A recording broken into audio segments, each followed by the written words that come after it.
ایک نہایت اچھا قصہ سناتے ہیں، اور تم اس سے پہلے بے خبر تھے۔ جب یوسف نے اپنے والد سے کہا کہ ابا، میں نے خواب میں 11 ستاروں اور سورج اور چاند کو دیکھا ہے، دیکھتا کیا ہوں کہ وہ مجھے سجدہ کر رہی ہیں۔ انہوں نے کہا کہ بیٹا، اپنے خواب کا ذکر اپنے بھائیوں سے نہ کرنا، نہیں تو وہ تمہارے حق میں کوئی چال چلیں گے۔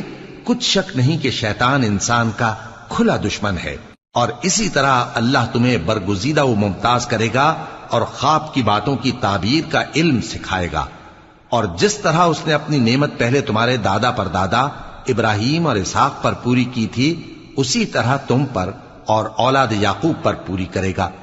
بے شک تمہارا پروردگار سب کچھ جاننے والا ہے، حکمت والا ہے۔ ہاں، یوسف اور ان کے بھائیوں کے قصے میں پوچھنے والوں کے لیے بہت سی نشانیاں ہیں۔